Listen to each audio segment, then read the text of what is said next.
Hello, listeners. While recording the next episode, David, Stephen, and myself got to talking about the FTX collapse and its effect on the broader effective altruism community. Because it's talking about events that are still unfolding, we decided to break it out and release it early, so it can be available while this is still relevant. The full episode will release on Wednesday as usual. Thanks. The next thing is a thing that is happening actually right now. It is a story in development, so we are not up on whatever the latest thing is, but have you heard about the whole FTX crypto crash that just happened? Yes, the last I heard was that SBF was missing and possibly in hiding. I believe he's actually still in the Bahamas. We should give people a quick rundown as to what we're talking about. Nah, just let him go off that. FTX is a cryptocurrency exchange, apparently one of the top 3 biggest cryptocurrency exchanges, with Coinbase and Binance being the other two. Sounds right. Okay. SBF was the guy who founded it and ran it. Sam Bankman-Fried, for those of you who've been paying attention to the EA podcast circuit for the last year-ish. Because his whole thing was he was worth, was it triple-digit billions or double-digit billions? Double-digit billions. Anyway, in any case, this guy was, an elite rich, and he was like, oh, it's all going, almost all of it's going to go to effective charities. Yes. So that's all I knew about him. Yeah. All I heard about this crash or whatever is that there's a crash or whatever. That's the extent of my knowledge. So the thing that happened is that he ran 2 companies, FTX as the exchange and Alameda something. I don't even know what Alameda did. But a lot of people gave their money to FTX, like you would give your money to Robinhood or something, to hold on to and do trading with it. Then he took that money and gave it to Alameda, which is his other company, when Alameda was in some huge financial trouble. And he was like, oh, you know what? You just need to bail them out. They can make that money back and then I'll reimburse FTX. No big deal. This is grossly immoral, unethical, against a lot of laws, but just completely unethical to take other people's money and gamble with it. And then if you win, you reimburse them and no one ever knows. And if you lose, oh, whoops, they're all fucked. And what happened was he did lose. All that money went away. There are now thousands of people who have lost their life savings or a big chunk of their life savings. I know that a lot of people that worked for FTX really drank the Kool-Aid and put their entire paycheck into FTX whenever they got it, and they have no money now. It was a huge financial fraud. I believe the Toronto Teachers Union pension put almost $100 million in it, and they don't have money now. So FTX fucked a lot of people really hard to the tune of many billions of dollars have been stolen. Bernie Madoff off with. The big thing about why we're talking about this is because this is strongly related to the EA and rationalist community, because SBF was in the EA and rationalist circles. He was kind of a hero because he made all this money. He right now is 30, so he's been making this money mainly in his late 20s. He walked the walk. He was quote unquote one of us. He gave a fair chunk of money to Effective Altruism and had a future fund set up at FTX to give tens of billions more. It was planned out. And now there are a lot of charities whose funding is disappeared, including things for like nuclear safety and pandemic preparedness. And a lot of people who were in the charitable career tracks that suddenly have had their future financing disappeared on them, which, I mean, it's a risky take when you work in those sorts of industries, but it still sucks.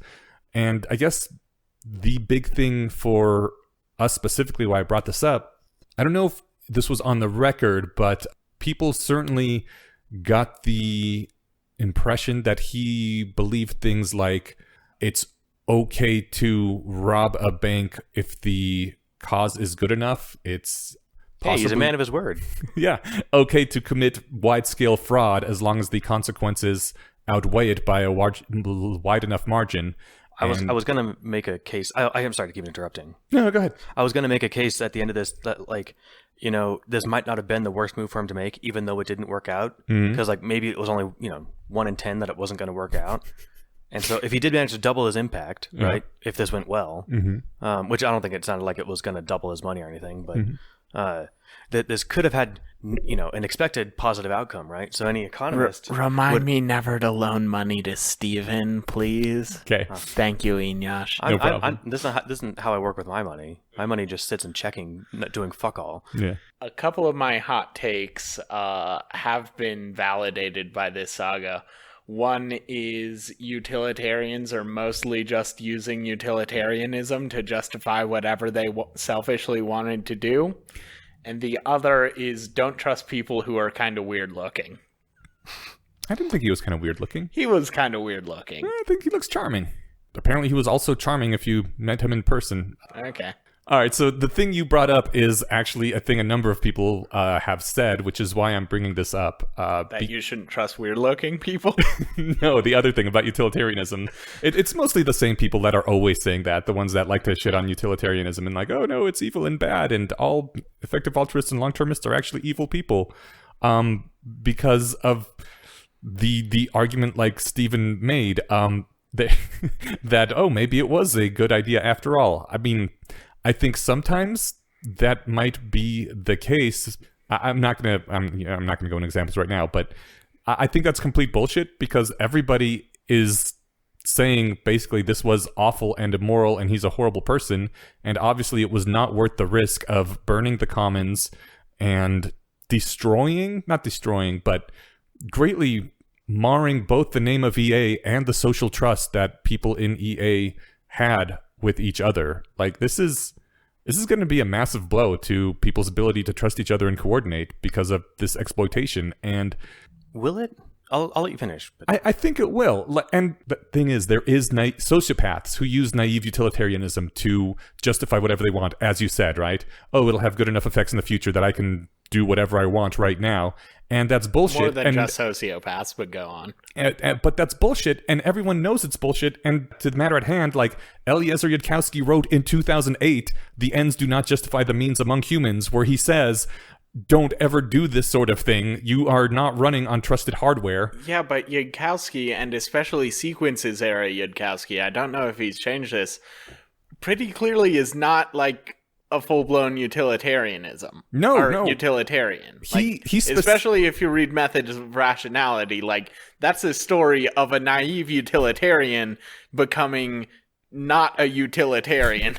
He specifically has said many times that humans should not be utilitarians. Okay. They should be like maybe 3/4 utilitarian. And the pithy joke version of that, which I love, is all the cool kids are deontologists. The rules say you should be a utilitarian, but being a virtue ethicist has the best outcomes. Cool. Utilitarian is specifically a morality for gods. It's for things who are omnipotent or at least omniscient and can see what all the results are. And humans are not that, so no human should be a complete utilitarian.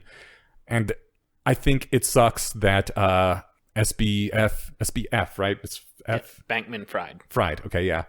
Did this, and I think it's stupid that he's trying to justify it with utilitarianism, but also anyone who thinks that this is utilitarianism done right has not been reading or interacting with effective altruism or rationalism for any serious amount of time. So I'm going to steelman the case that this was good utilitarianism in the interest of proving that even good utilitarianism is bad and you shouldn't be one. Okay. So if I were Bankman-Fried, the way I'd be defending myself is like, good utilitarianism requires you to take positive expected value but uncertain bets. Mm-hmm. And that's what he did. He just happened to lose.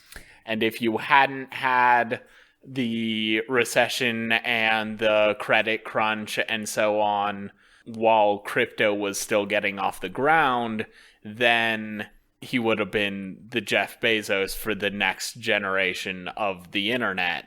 And all of that money would have gone into effective charities. That's probably what he would say, yes, but so everybody disagrees with him. Okay, but are they agreeing with him for good reasons, or are they just trying to distance themselves from a loser? They're agreeing with him for good reasons, specifically because humans are running on corrupted hardware and cannot trust themselves, okay, and also yeah. they cannot... Okay, yeah. Most people aren't making that argument, though. They're saying, no, he messed up the calculations. No, they're not. Everyone who's arguing against this is saying specifically that humans can't be complete utilitarians. Everyone is an aggressive claim, and I admit I'm kind of filtered with my internet bubble on bad EA takes a bit more so than good EA takes. I mean, everyone who has any sort of reputation in the EA community is saying that it's saying a combination of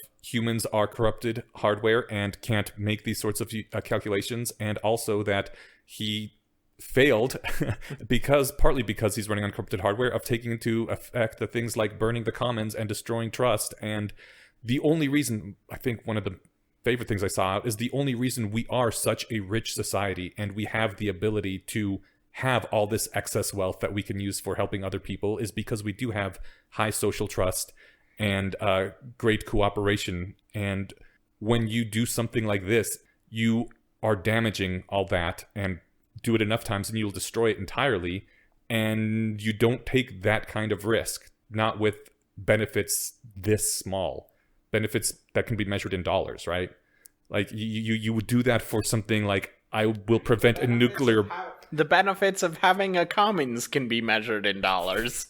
Like the things You're you right. missed, the things you listed are like economic growth and advanced economies and stuff. You are correct. Not having a nuclear bomb go off can be measured in dollars as well, but it's a little harder, I'll grant you. Yes, but certainly not something like how much crypto can I reap over the next few years to put into effective charities. I feel like that's going to hurt the crypto enthusiasts more than it'll hurt the EA enthusiasts. Like, as an advocate for effective altruism, I don't find this the least bit disconcerting. Like, it's a drag that this guy did this, and it does take money out of places that it would have been better off going. But like, it's not like I learned that GiveWell is gambling money away, right? Right. Like that's me actually trying to give charitable money and somebody lying about what they're doing with it. This guy was like, yeah, I'll invest your money safely and smartly, and then he didn't, which is different than like an EA like organization fucking you, right? So that's true, but essentially, if that's where you're taking your comfort, then you've given up on doing anything other than preaching to the choir. Because, like, the issue is not that more crypto bros will stop being crypto bros than EAs will stop being EAs. It's that soccer moms will associate both crypto and EA with Ponzi schemes. Maybe I'm missing the mark on how popular this guy was. Like, I mean, he was a billionaire quite a few times over. Right, yeah. But most I don't know if soccer moms know who Jeff Bezos is. I'm sure that but I'm sure there are some teachers in Toronto who know who he is. I'm sure everyone who's met anyone that he fucked over will know who he is forever, but like, the thing is, I didn't know who he was until today either. I knew there were several billionaires that got rich in part due to crypto that were financing EA stuff. But I didn't know his name. I didn't know the details of his company or whatever. I don't give a fuck about crypto, but I know his name now, and I know what he did, and I know his justification. And a lot of people who knew absolutely nothing about this are going to know about him, and possibly, likely even, the connection to EA. Like, I heard about this on NPR News yesterday, about FTX collapsing and wiping out tens of billions of dollars. And did they talk about the EA angle? No, but that's going to come out. I guess, Sure. I mean, I don't know how much that could possibly hurt the EA community, unless people are going to just, it's going to be like a Fox News, like holding up this one example of somebody who did it wrong and be like, look, it sucks. I mean, I kind of hope they focus on the polycule thing, because that's a, sexy sex cult angle, like literally sex news. And then that'll distract from the EA stuff. But I think that has as much impact as anything else, as in, nothing. He was just a bad, immoral person. Yeah. I hope that too, because I want poly to become more marginalized, so that Fuck Kink you, David. Hang on, hear me out. Okay. So that hopefully Kink also gets a bit more marginalized, because it's becoming too vanilla, and I want an an injection of punk rock back into the scene. Yeah, that's fair. Once all the normies are doing it. So you said that he's making these justifications that it was the right thing. Mm-hmm. Is he actually doing that? or is this the speculation that? So I was jokingly defending like, well, there was an expected outcome that was great, you know, but is that actually what he's saying? Or is he just keeping quiet in the Bahamas like he should be for being this kind of financial criminal? That's a good question. I mean, there's a lot of things he said in the past that are being dredged up. I don't know if that's what he's saying literally right now. I think he's being quiet at the moment and declaring bankruptcy and all that, and possibly stealing a lot of money. But that's something we'll get into in the Mind Killers because that's like news stuff rather than rationalist talk. One of the things he said a year ago on a podcast with Cowan was Cowan asked him if there was a button you could push that had a 51% chance of creating a duplicate Earth. You've heard of this.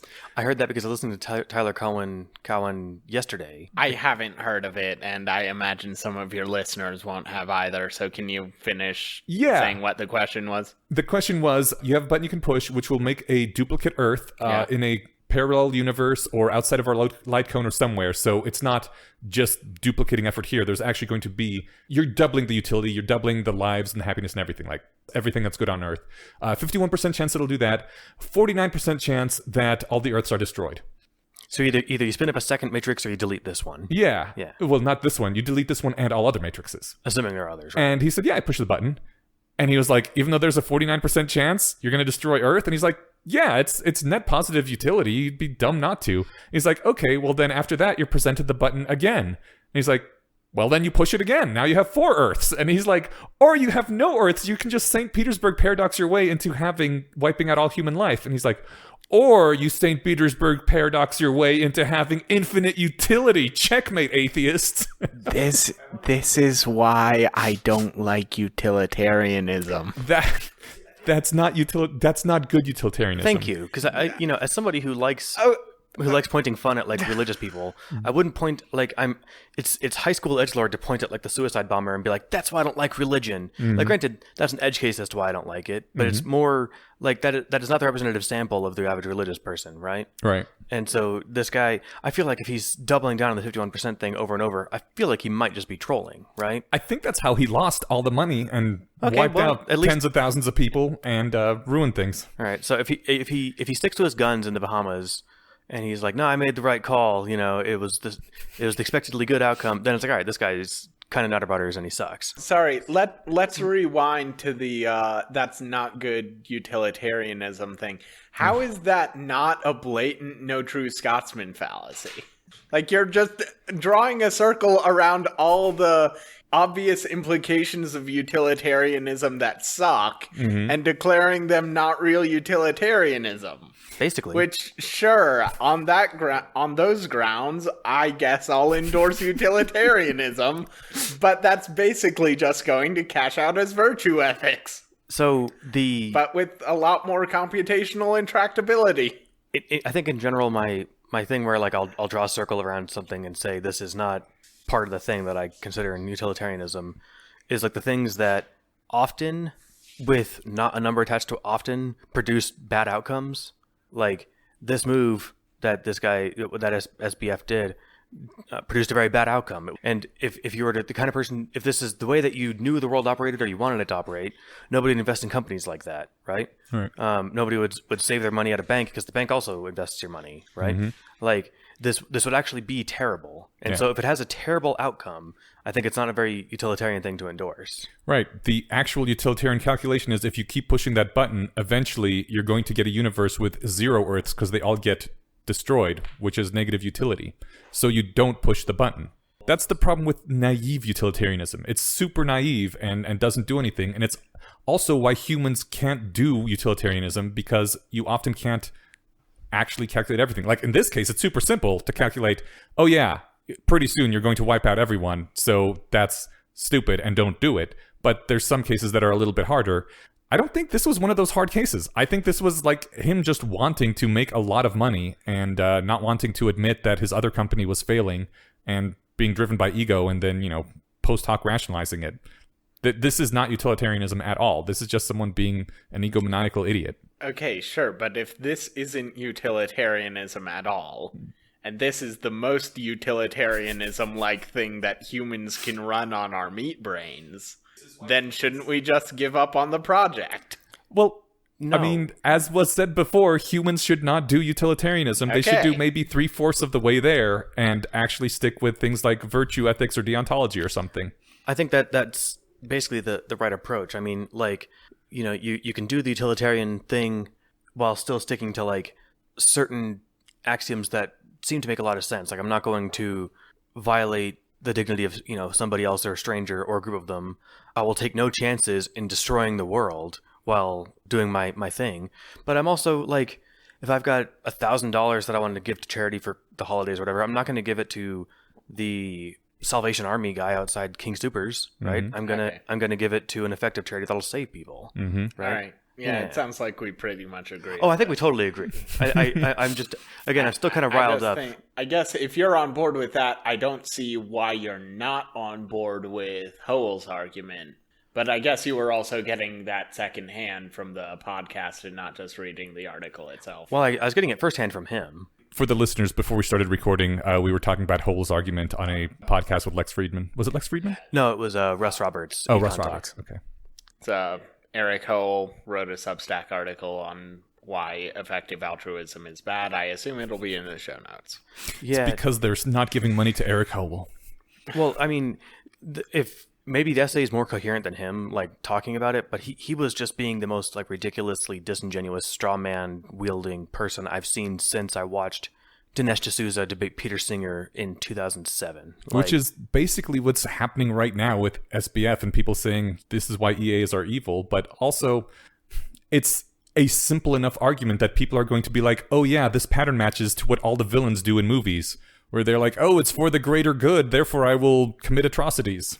So I have not listened to the podcast. I have read the article, and I found it not particularly strawmanny or incoherent. So probably he's just not good at doing the interview thing, and just like couldn't present it as a conversation. Sounds good. No, I'll definitely read it. I mean, I'm intrigued. And he did say a couple times, like, I'm just doing this from memory, so I might be wrong. But then they would go on to like discuss that for 10 minutes. And it's like, you were actually wrong. Mm-hmm. And so now you're just wasting everyone's time, patting yourself on the back for how right you are to see through this, obvious falsehood when you made up that falsehood.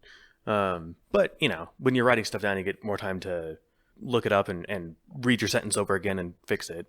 And as somebody who can't talk good most of the time, I'm very sympathetic to the fact that he might have misspoken on a couple things. So that was a whole thing that happened. You'll hear more about the nitty-gritty details on the next Mind Killer episode, because I'm going to put it in there. If David or Wes doesn't, we're definitely going to mention it. Cool. Yeah, I mean, it's interesting. It's big news. It would hurt the community if we learned that Peter Singer was in fact torturing children in his basement. Like, wait, but would it? I think that because he's an actual icon of the community. I mean, SBF kind of was, not to the Singer level, but he was a lot of the money driving the community forward. And that's fair. Maybe he mostly stayed off my radar. Like, I did hear him on Sam Harris's podcast whenever he was on there in the last few years, but I only remember that he was on there because Harris opened up his most recent episode mentioning the crash and said I had him on the show. Okay. And so, like, he was peripheral to my attention, but he wasn't somebody that maybe he was this for other people though, where it's like, this is where I heard about, I can do good better, and I found this person really inspiring, and oh shit, he sucks. Mm-hmm. Like, that actually is a drag, right? But we'll see how it shakes out. Hope it doesn't set things back too bad. Yeah. I don't really approve of, like, movement effective altruism. Why is that? Just because I think it's got a lot of the politics and power dynamics that a lot of movements that start with good principles end up developing approximately immediately. What, can you say what those are? Because I don't know what those are. I can't remember any examples offhand, but like, I mean, I don't need an example. An example would be like a rich asshole rocketing to celebrity because he started throwing a bunch of money around. Mm-hmm. Just more like banally, I guess. People in movement EA tend to be big fans of Rob Wiblin. I find him I kind of like 80,000 Hours, but I find Rob Wiblin himself to be, like, a fairly uninteresting thinker. He's a good interviewer, but like his contributions to his interviews are like not really much. And Being a charismatic popularizer is important too. yeah, I mean, that's more of a like, I really don't get the hype, and I think it's just that like he's probably some sort of influential behind the scenes, or maybe, I don't know, he just has a really good Twitter game or something.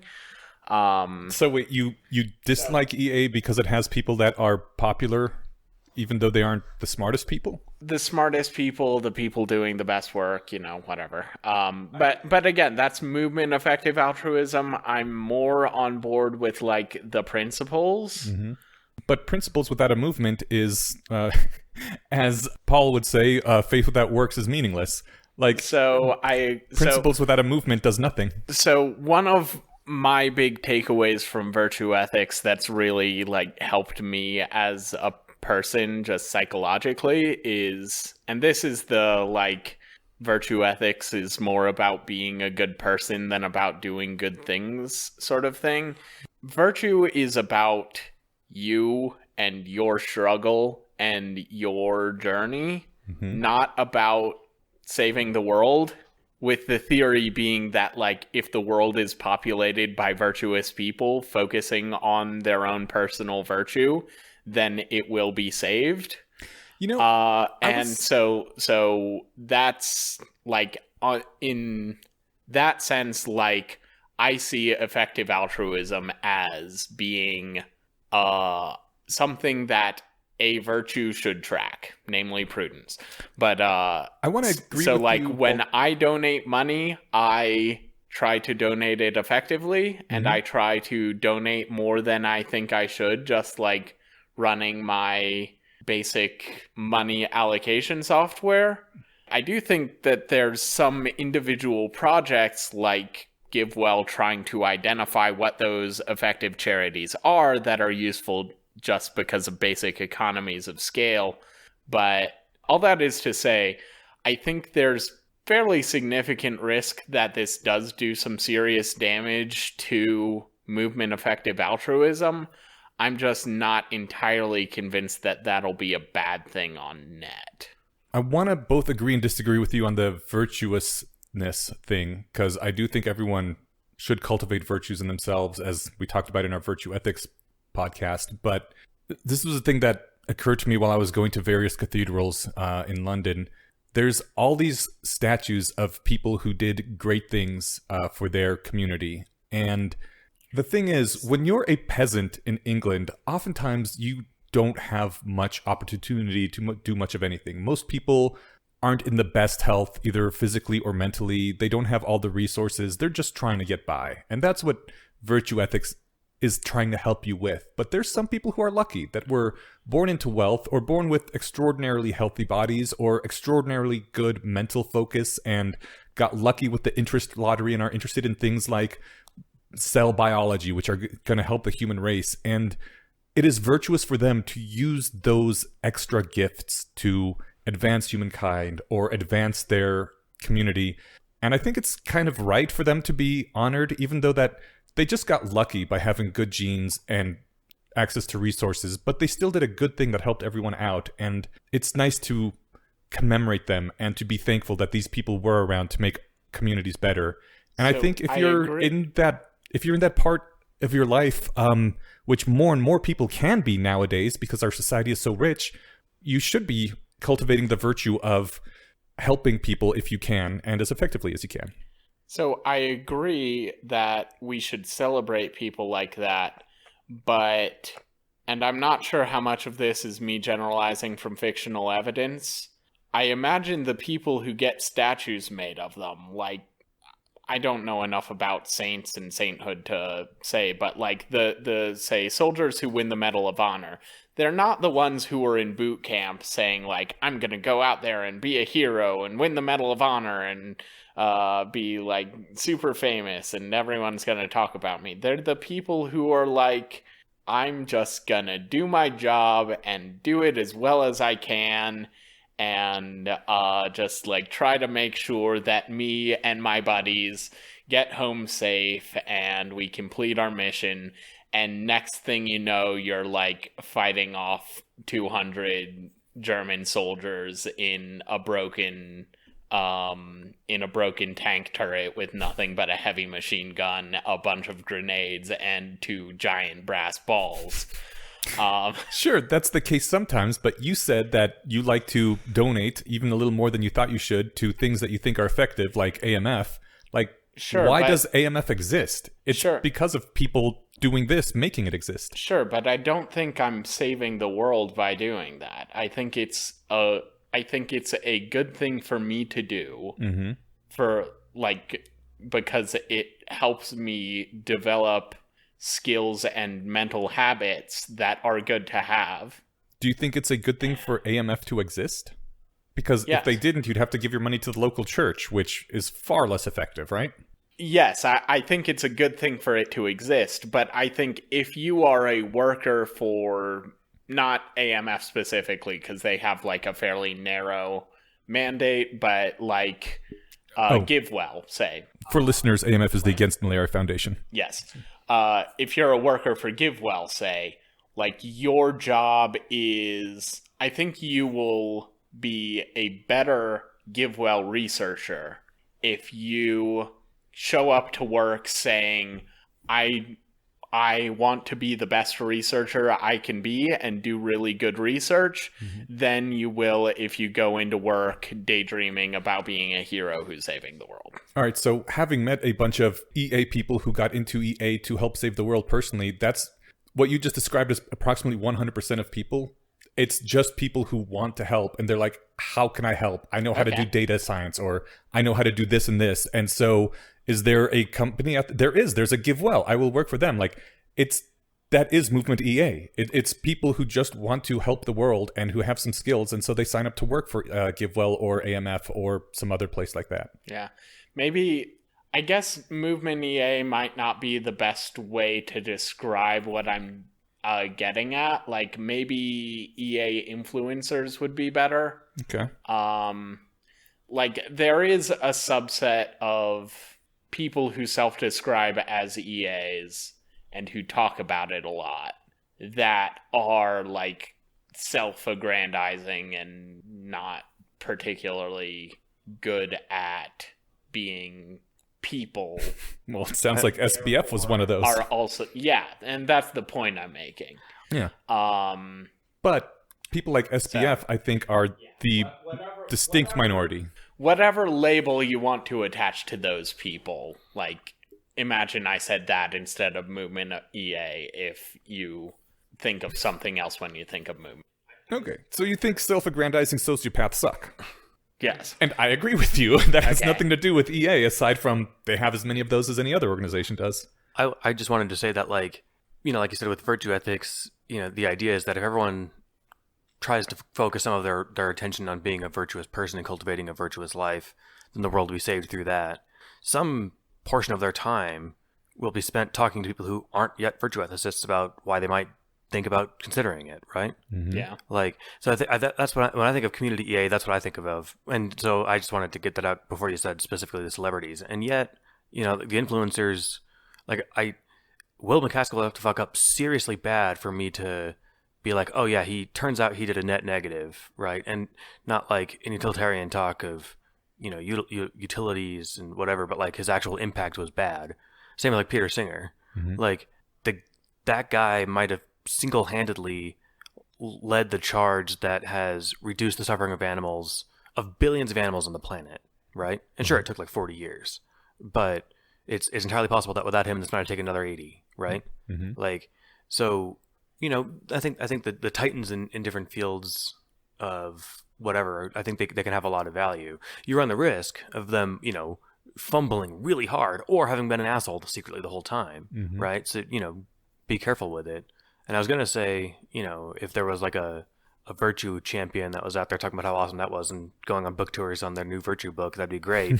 And then if they were secretly an asshole, that would suck. And yet they wouldn't secretly be an asshole because they're a virtue ethicist.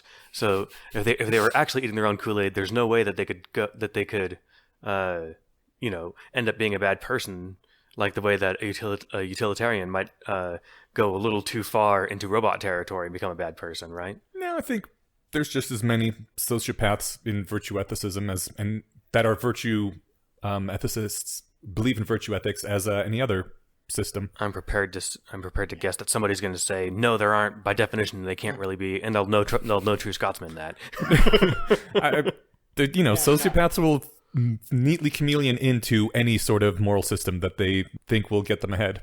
I disagree with the hypothetical person you were suggesting exists. I think it is possible to have sociopaths whose sociopathy manifests in them talking about virtue ethics. But not in being a virtuous person. Okay, sure. But... No, I didn't mean to interrupt, and I feel like we are getting kind of far afield, and I was more having fun with that example than, like, seriously gearing up a hill to die on. Yeah. I think that, and I recognize the self-criticism in this as someone who talks about virtue ethics a lot. I think a good virtue ethicist should be suspicious of anyone who talks too much about virtue ethics, specifically to avoid that dynamic. And I think one of the big benefits of virtue ethics is that when the sociopathy comes to light, there aren't as many easy defenses as, like, I made a positive expected value bet and happened to lose. Yeah, fair enough. I mean, because that's the thing, is you can be a sociopath. Like, the absurdist argument of, like, well, the doctor who sacrifices one homeless person to save 5 people, like... It's not an absurdist argument. There are utilitarians who take that example very seriously, but go on. There are people who take their religion so seriously they blow themselves up. Yeah. But, I guess I would say, like, what the thing is that just like the people who blow themselves up for God, there actually is a way to interpret the letter of the written word that leads them to that conclusion, but it's not the way that they probably should. David, you act like there's no virtue ethicist that would not sacrifice a homeless man to save 5 other people. They would sacrifice only the right amount of homeless people, not too many, not too little, right? Right. And they'll only spend the right amount of time advocating for virtue ethics, right? Yeah. And for sacrificing homeless people, right? There's certainly some way you can be like, this is the most virtuous thing to do, given the virtues. I mean, sure. Okay, well, but like that would be getting too far afield, and I'm tired. Listeners, I started recording this after like an hour of downtime after a 9-hour drive across the most mind-numbing part of America to drive across. So sorry if I'm not quite firing on all cylinders right now. I still want to get my psychedelic experience of driving across Kansas alone and sober. Apparently this is just a crazy thing. Yeah. And you were going to do it without an hour of downtime. Total champion here. I don't have it's a 40-minute drive for me and I get tired, so I'll never complain again.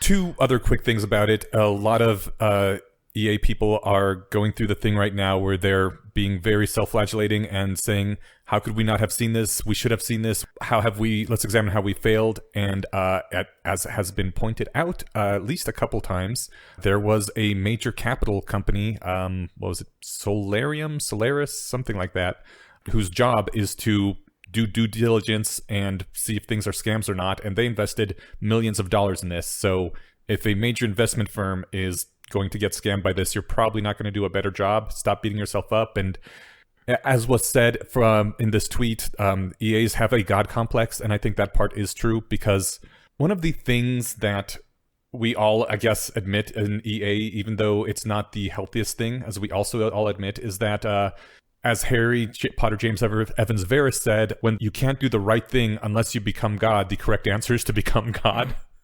And so there is a bit of a God complex, but we're not God, and we can't beat ourselves up for not being God. So don't do that. And the other thing is, a number of people are thinking, like, should I return all the money that I got from SBF and FTX's future fund to make whole the people that have been fucked by this? And in addition to it being only the tiniest drop in the bucket, Eliezer posted a essay about, no, you shouldn't, especially not if you've already spent the money, especially not if it's for something that you've already done, and most likely not if it's for something you're still going to do. Because more than anything else, you were being paid to do a job, and that job is a philanthropic job, but you're already taking a more risky career in philanthropy. You're already taking a wage cut to work in philanthropy, and there is no other industry that is going to be returning some of the money FTX sent them.